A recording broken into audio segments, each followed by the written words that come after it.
Una mentira repetida 1000 veces se vuelve verdad. La persona que dijo estas palabras incluso demostró que eran ciertas. La mentira se convirtió en parte de sí mismo y del sistema al que servía. Su nombre era Joseph Goebbels. Era ministro de propaganda de la Alemania nazi. Aún siguen existiendo los mitos creados por él. Sag mal, lieber Papa. Sag mal schnell, lieber Papa. Lauter. Estos son los hijos de Joseph Goebbels. Unos años después de tomar estas imágenes, el principal ideólogo del Tercer Reich decidió sacrificar sus vidas, tras darse cuenta de que había perdido todas sus guerras mediáticas. Del diario del Dr. Joseph Goebbels, 16 de junio de 1941. Si ganamos, nadie nos preguntará cómo lo hemos conseguido. Siendo esto así, somos ya responsables de tantas cosas que debemos ganar. De lo contrario, acabarán con nosotros y quedará destruido todo lo que tanto valoramos. Así que, a por ello.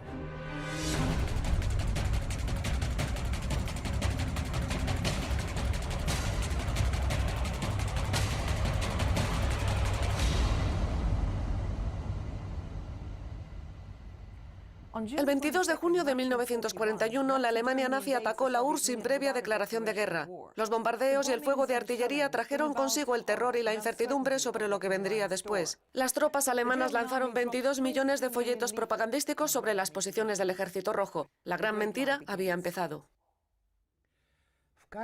Cada cuerpo del ejército alemán tenía una compañía especial que se dedicaba a la emisión de folletos de propaganda y analizaba su eficacia interrogando a los prisioneros de guerra.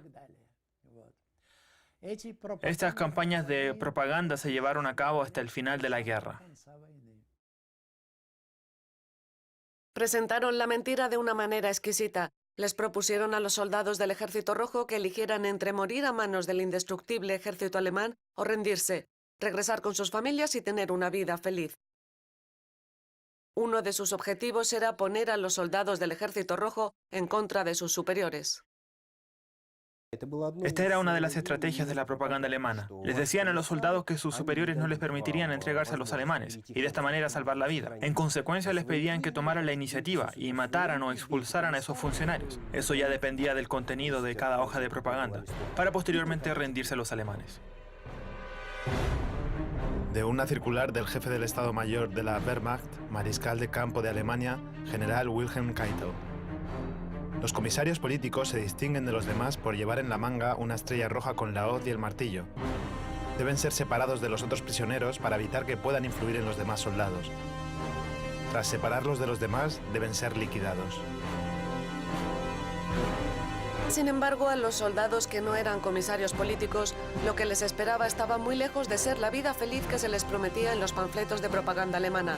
A mediados de 1942, menos de la mitad de los 3,5 millones de soldados del Ejército Rojo que se habían rendido seguían vivos. Una exposición llamada A través del cautiverio se celebró en Moscú en memoria de todas esas personas. Entre los visitantes había estudiantes de Alemania. Los esperaban campos de concentración como los que están viendo ahora. Un terreno vacío cercado con alambre de púas y torres de vigilancia a cada lado de la alambrada. No había nada más, nada de instalaciones con calefacción, ni siquiera simples barracones. La alimentación era escasa. Aquí vemos cómo los soldados intercambian ropa por pan. Todo eso causó la muerte de gran número de prisioneros. De manera que no podemos hablar ni siquiera de un porcentaje de sobrevivientes entre los que fueron hechos prisioneros en las primeras etapas de la guerra, sino de centésimas de porcentaje. Circular del alto mando de la Wehrmacht. Información confidencial, 8 de septiembre de 1941. Es la primera vez que los soldados alemanes se enfrentan a un enemigo no solo con preparación militar, sino también experimentado en política. En consecuencia, los soldados bolcheviques han perdido el derecho a ser tratados en conformidad con las normas de la Convención de Ginebra relativas al trato debido a los prisioneros de guerra. Menos de un mes después del ataque alemán a la Unión Soviética, llegó la noticia de que Yakov, el hijo mayor de Joseph Stalin, había desaparecido en combate. Pronto aparecieron nuevos panfletos de propaganda alemanes con imágenes de Yakov. Decían que el hijo de Stalin se había rendido a los alemanes por decisión propia. Había muchos panfletos con la imagen de Yakov.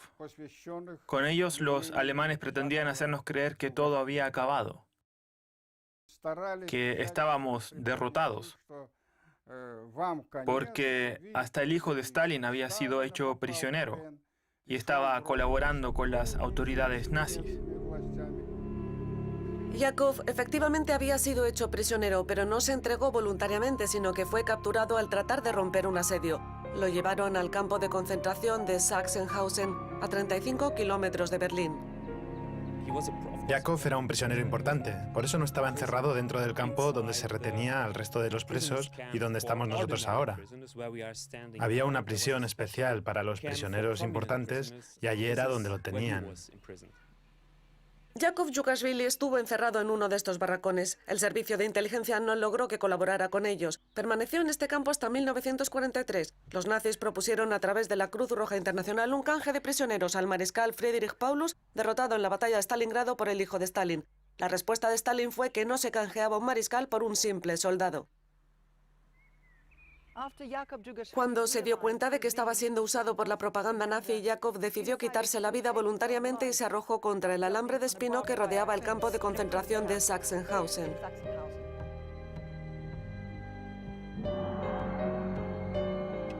En total, más de 100.000 personas perecieron en Sachsenhausen mientras estuvo el campo en funcionamiento. Aquí preparaban a los oficiales de las SS para luego mandarlos a servir en los nuevos campos de concentración situados en los territorios de los países ocupados, incluyendo campos de exterminio construidos con el propósito de eliminar comunidades enteras.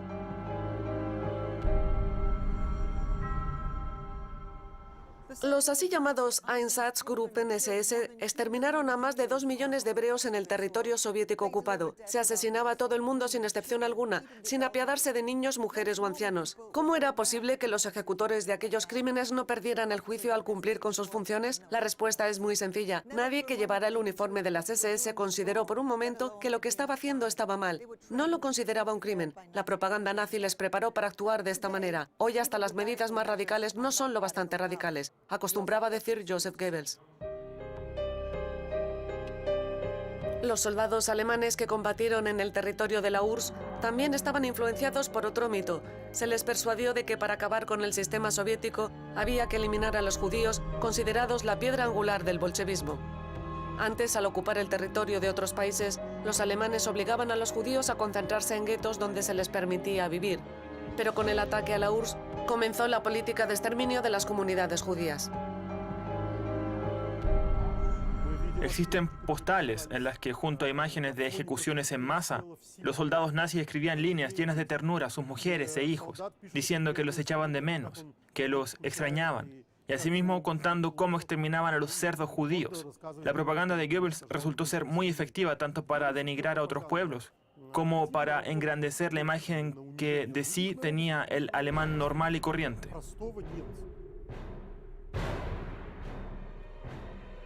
En su juventud, Goebbels intentó varias veces sin mucho éxito convertirse en periodista y escritor. La carrera del ideólogo más importante del Tercer Reich despegó después de la victoria electoral de los nazis. Una de sus primeras iniciativas fue la quema de libros, que recuerda a la quema de herejes durante el medioevo. La primera quema de libros se llevó a cabo en 1933 en el centro de Berlín, bajo el lema «Libremos a Alemania de ideas extranjeras». Fue algo que agradó mucho, algo relativamente nuevo. Los alemanes se sentían muy humillados y Goebbels intuitivamente supo lo que había que decirle a las masas para contar con su apoyo. Tal y como el flautista de Hamelin, que con solo tocar su flauta hacía que todos los ratones lo siguieran. En el Berlín de hoy se venden libros al aire libre en el mismo lugar donde en el pasado se quemaron. Hay muchos libros de historia, incluyendo libros sobre la llegada al poder del nazismo en Alemania. Este fue el momento en el que se le dio luz verde a Goebbels. El llamado Ministerio del Reich para la Ilustración Pública y Propaganda estaba ubicado en este edificio de la calle Wilhelmstraße. Entre 1933 y 1941 el presupuesto de este ministerio se multiplicó por 10.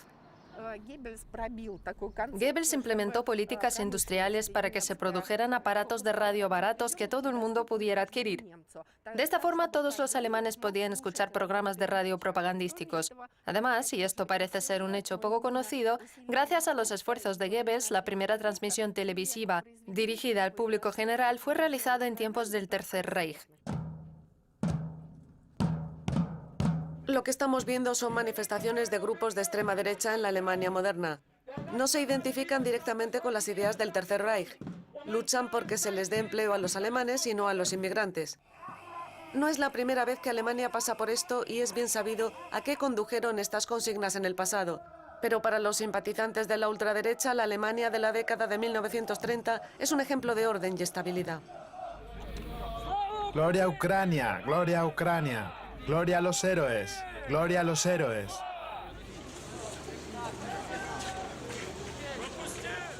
Aquí tenemos otro ejemplo de una lección histórica que algunos se niegan a aprender. Esta vez es en Ucrania.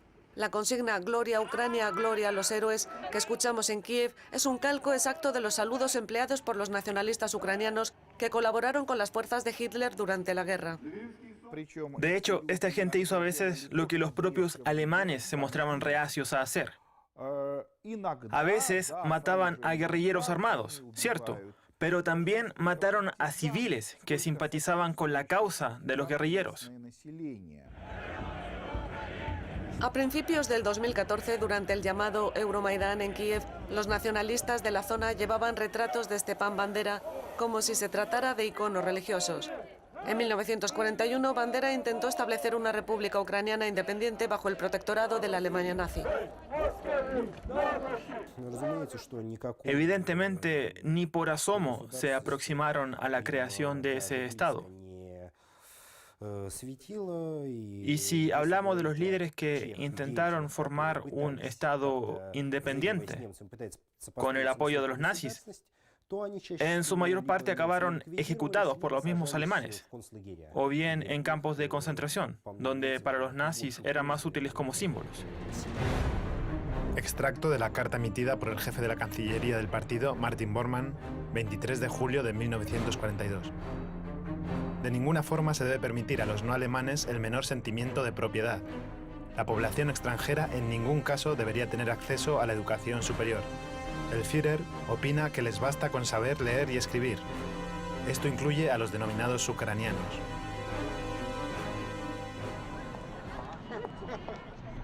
Los soldados del Ejército Rojo tuvieron que pagar un precio muy alto por la liberación de las tierras ocupadas por los nazis. El Día de la Victoria es una de las fiestas nacionales más apreciada por los rusos, si no la más apreciada. A pesar de que ya han pasado casi 70 años desde el fin de la Segunda Guerra Mundial, siguen extendiéndose mitos inverosímiles, algunos de los cuales habrían incluso despertado la envidia de Goebbels. Algunos polacos y gente de los países bálticos incluso llegan a equiparar a Stalin con Hitler. Bien sé que Stalin tenía sus peculiaridades, y lo sé yo por experiencia. Mi familia fue despojada de todos sus bienes y tuvimos que pasar por muchas penurias. Sin embargo, yo nunca los pondría al mismo nivel. Después de la guerra, muchos generales alemanes publicaron gustosamente sus memorias. En cambio, Stalin prohibió a sus jefes militares hacer lo mismo. De esta forma, la mayor parte de los conocimientos que se tienen en Europa acerca de la Segunda Guerra Mundial provienen de las memorias escritas por el bando derrotado. Este es el Parque Ismailovo, un lugar muy popular entre los turistas que visitan Moscú. Pero pocos saben que durante la Segunda Guerra Mundial aquí se encontraba una de las instalaciones más secretas de la URSS. Era tan importante que incluso construyeron una línea de metro que la conectaba directamente con el Kremlin. En 1936, todo el barrio de Ismailovo se convirtió en una zona prohibida. Empezó entonces la construcción del Estadio Central de la URSS, nombrado en honor de Joseph Stalin, con capacidad para 200.000 espectadores. Pero al cabo de 3 años la construcción fue paralizada. La instalación secreta camuflada en forma de estadio ya estaba concluida. En octubre de 1941 apareció otra leyenda. Corrieron rumores de que el gobierno soviético había abandonado Moscú, que los despachos del Kremlin estaban vacíos y que la ciudad prácticamente había sido entregada al enemigo. Pero en realidad Stalin nunca abandonó la capital. Siguió trabajando aquí en el búnker secreto de Ismailovo.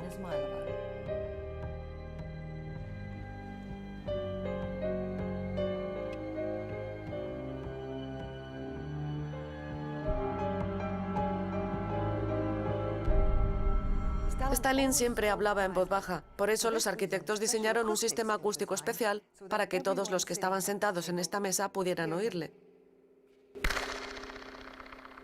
La sala de reuniones del cuartel general parece más bien un palacio. Las estancias privadas de Stalin se conservan en perfectas condiciones.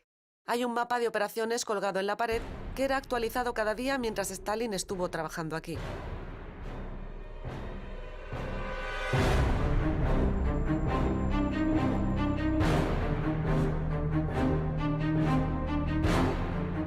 Existe otra leyenda muy extendida, la de que Stalin y su círculo supuestamente reforzaron el ejército alemán con sus propias manos justo antes del inicio de la guerra.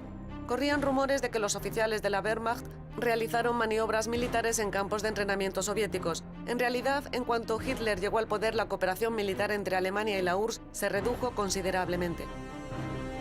Del diario del Dr. Joseph Goebbels, 16 de junio de 1941. La cooperación con Rusia fue, de hecho, una mancha en nuestro honor, pero pronto lo limpiaremos. Se lo dije al Führer y está totalmente de acuerdo. Él considera que la operación durará aproximadamente 4 meses, pero yo pienso que será aún menos. Estamos ante una campaña militar cuya victoria no tendrá precedentes. Debemos actuar.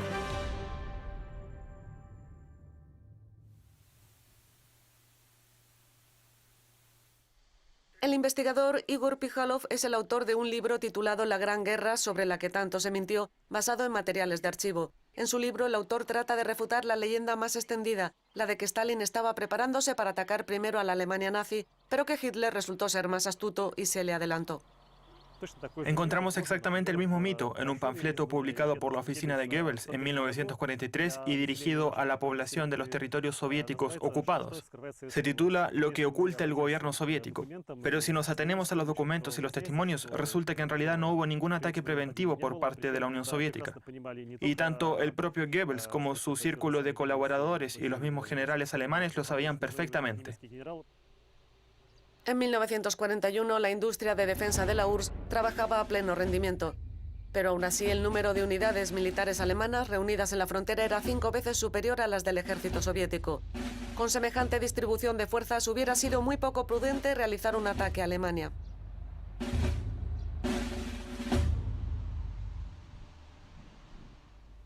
Los primeros días del ataque alemán sobre la URSS siguen rodeados de misterio.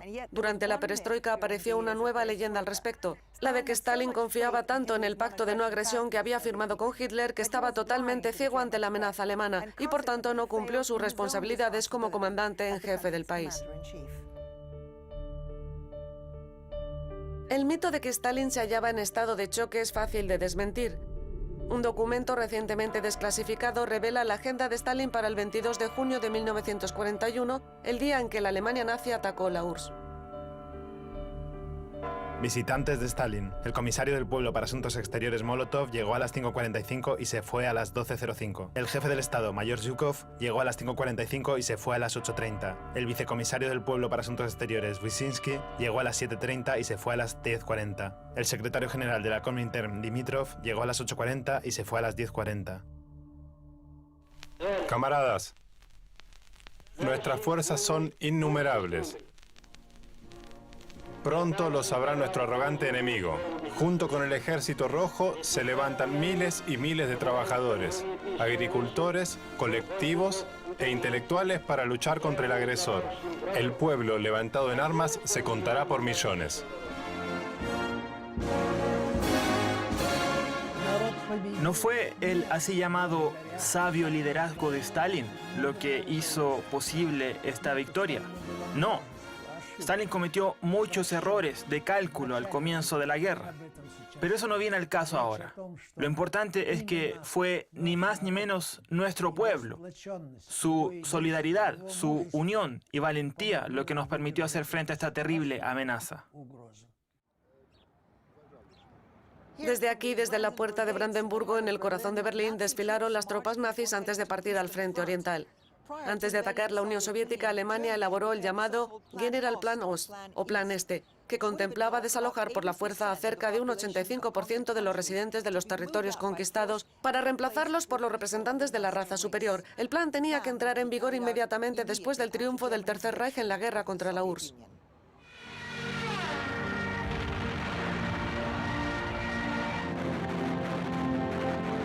Se calculaba que el plan para colonizar parte de la Unión Soviética se extendería a lo largo de 30 años. Mientras las tropas alemanas siguieran combatiendo, el plan se guardaría en secreto para evitar levantamientos. A la población de los territorios ocupados todavía se la estaba apaciguando con promesas de una vida feliz y próspera en el futuro. Según este plan, 2 ciudades, Leningrado y Moscú, debían ser totalmente destruidas. El asedio de Leningrado duró 872 días, durante los cuales cerca de 600.000 habitantes murieron de hambre. En los últimos años apareció la leyenda de que podría haberse evitado tan gran pérdida de vidas humanas si el alto mando soviético hubiera entregado la ciudad a los nazis. Pero los que lo sostienen no tienen la menor idea de los planes que albergaba Hitler respecto a Leningrado y a sus habitantes.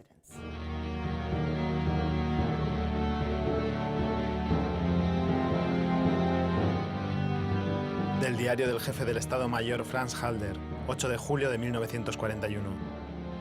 El Führer está decidido a borrar Moscú y Leningrado de la faz de la tierra para que no tengamos que alimentar a sus poblaciones durante el invierno. Ambas ciudades deberán ser arrasadas por medio de bombardeos. Esta catástrofe nacional no solo eliminará los centros del bolchevismo, sino también los de toda Moscovia.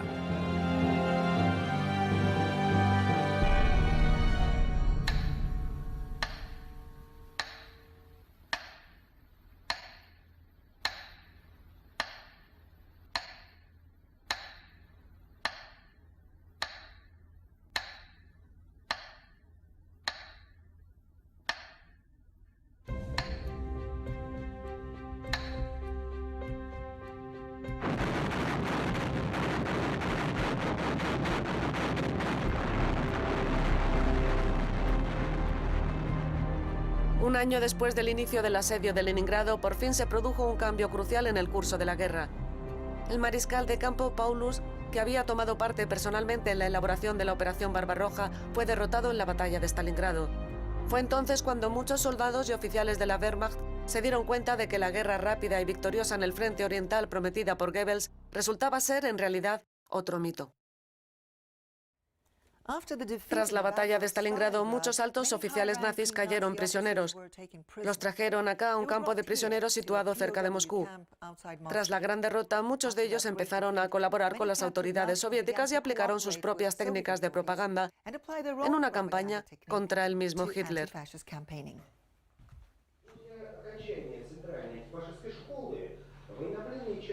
Desde aquel momento, la propaganda de Goebbels tuvo que competir con los panfletos que animaban a las fuerzas alemanas a entregarse a las tropas soviéticas. Lo que hizo nuestra propaganda fue sembrar en la mente de los alemanes dudas sobre que la guerra tuviera un final victorioso para ellos. Nuestra propaganda logró que 2.200.000 alemanes prefirieran levantar las manos en señal de rendimiento en vez de morir. 1945. La guerra se acerca a su fin. El gabinete de Joseph Goebbels insta a enviar los últimos recursos a la guerra. Las fuerzas de las juventudes hitlerianas no bastaban para defender Berlín. En consecuencia, la propaganda militar anima a las mujeres y a los ancianos a tomar las armas.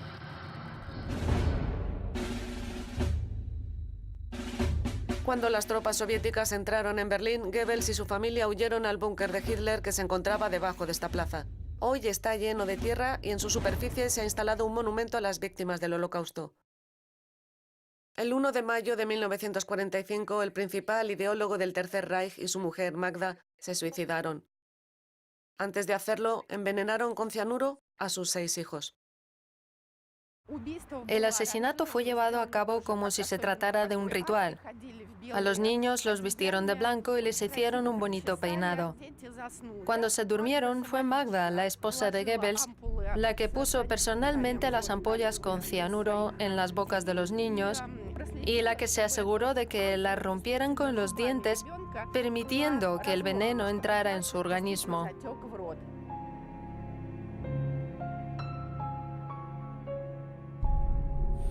Aus dieser Tatsache ergeben sich folgende Folgerungen. Poco antes de su muerte, Goebbels escribió su última invectiva. Habló sobre la amenaza de una cortina de hierro con la cual los comunistas supuestamente cubrirían toda Europa. Irónicamente, este discurso fue escrito en la mansión de Goebbels, que se encontraba en el lugar donde pronto se construiría la embajada de Estados Unidos, el principal rival ideólogo de la URSS en la posterior Guerra Fría.